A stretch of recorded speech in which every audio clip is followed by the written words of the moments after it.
Are we on? Oi. Are we on, Trev? Are we on? Yes. Hello everyone and welcome to this very unusual Beer Sweden TV episode 23 I believe. Today we are going to do something that I've never done before on camera, and that is a blind tasting. And by blind I mean totally blind. I won't be able to see a thing. I've taken my glasses off. I can barely see Trev. You look a lot better actually, I must say, Trev. I've got this very attractive hat on which I'm going to be pulling over my head. That's the reason I'm wearing it. And also this, actually not quite sure what it is, Trev, really. I think it's some sort of hairband sort of thing.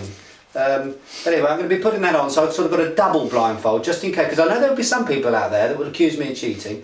Now, here's how this is going to work. I've asked BeerSweden Trev to, on his bicycle, go down to the Systembolaget this morning, 10 o'clock. He was there and he bought 2 beers. I've got no idea what those beers are. I haven't got a clue. All I know is that BeerSweden Trev keeps smiling a lot, so they're probably evil beers that he's chosen for me.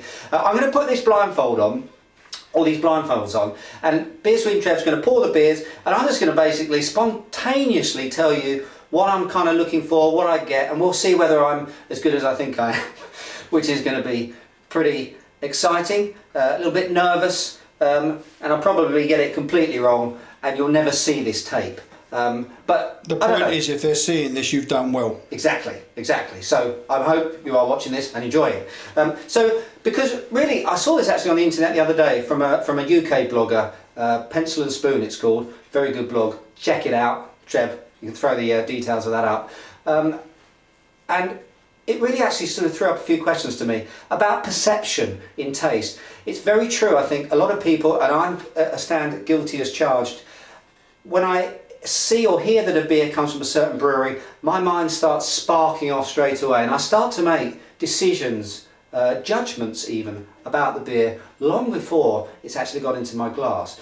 And by doing a blind tasting, we take all that away. So it really is quite raw. It does take away actually a very important, to me, element of tasting, and that's visually, because I actually get quite a lot out of a beer just by looking at it. I can tell quite a few different things about it. But we're going to take that away, because to me true tasting is actually using all your senses, even sound actually. But we're going to strip a couple of them away. We're going to do this blind tasting. So I'm going to blindfold myself now. Okay, Trevor, make sure you don't start rifling through my pockets while I'm doing this, taking all the change out of my coat, right? Then Trev, you can do your little thing. So the first thing I'm going to do is I'm going to pull this hat down a little bit, so, which really I can't see anything anyway, and then I'm going to put this bandage, or whatever the hell it is, on top of that. Oh, to the point where basically it's cutting the circulation off to my brain. I can't even blink. Okay then, Trev, you do your thing. Bring me beer. I feel like a bit like David Copperfield. I'm going to do a little magic trick, Trev. I want to raise. I'm gonna do a little magic trick. I'm going to pull a rabbit out of your bum. Right. Oh, the sound of that. Do you hear that little pop? Oh, and another one. I'm going to show them to the camera. Fantastic. Right, you show them to the camera. Now, I've got no idea what beers they're going to be. I don't know if they're going to be light, dark, if they're going to be, whatever, from whatever country. And I'm not actually anticipating or expecting that I'll be able to tell you the exact type of beer. But I just want to go through some of the, I can smell hops. The first thing I can smell is hops. Definitely smelling some hops, which is good, because I like hops. What I'm going to try and do is tell you, go through my thought process, as it were, with the beer. Okay? So these are the first beer, yeah? No, it's the second one first. What? It's the second one first. Okay, alright. So, I'm smelling straight away English hops.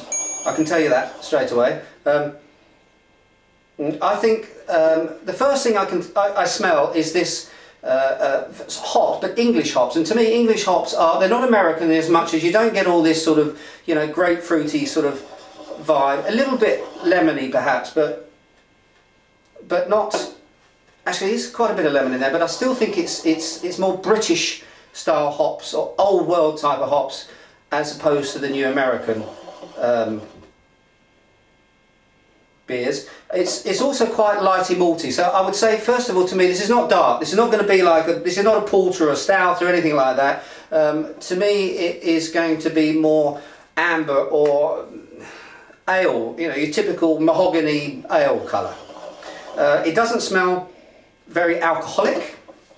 And of course, it's a BeerSweden Trev that's chosen it, who is a stupendous British ale drinker. Quite floral, quite orchardy sort of fruits. So again, I'm definitely going orchard, musty, earthy, hops. I'm going towards the UK. Is this a double bluff? Let me try some of this stuff.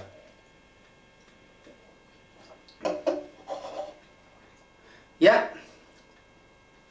Biscuity malt. You got those orangey sort of fruits in it. Quite mild ABV. I'm guessing between 4 and 5%, something like that. I would say it's ale-ish. It's an ale.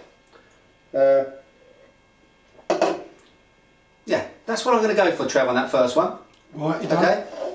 Yeah? Right, stay still. Hit me with the next one. You blind bugger.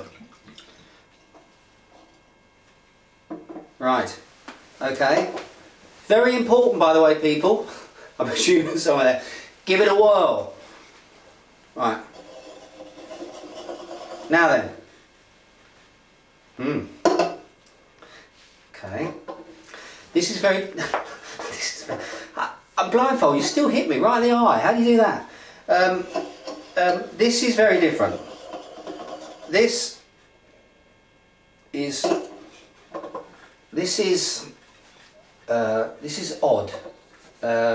This isn't British. But it's not roasted either. It hasn't got the roasted coffee, chocolate, sort of malty, burnt toast sort of vibes that you're going to get from the darker sort of beer styles either. So again, I'm saying not porter. I'm saying not stout. It's got kind of like a little bit of coconut milk. I think it's quite alcoholic. I'd say it's brown, but sort of American maybe.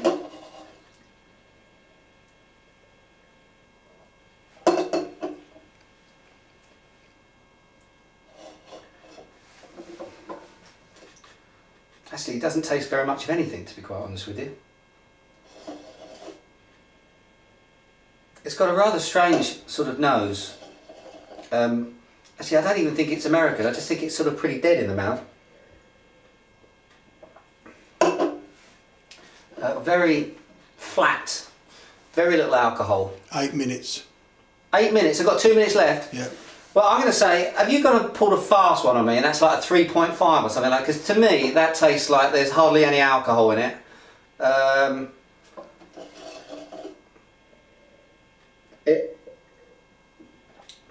It tastes kind of flat. It's not even American. It might even be English, but it's very flat, very disinteresting, dishwatery sort of stuff. Take your blindfold off, David. Okay. I hope it's not one of my beers. Ah, yeah, exactly. Oh, good. Well, so what did we do? The first one, I said it was very good. You're spot on, mate. Oh, blimey, I can't see anything. Ruddles County, absolutely spot on. The second one, did you say American? I did say American in the beginning, and I did say it was odd, and I did get coconut milk, and I think I got that one. We've tried this one before, 312 Urban Wheat Ale. Wheat. I did say this one, actually the one I've just recently reviewed, which is the Summer Solstice Wheat. 2 wheat beers that to me really aren't wheat, and I didn't get that there. When I said, what did I say? I said... you said American, you said coconut. I said a coconut, which is...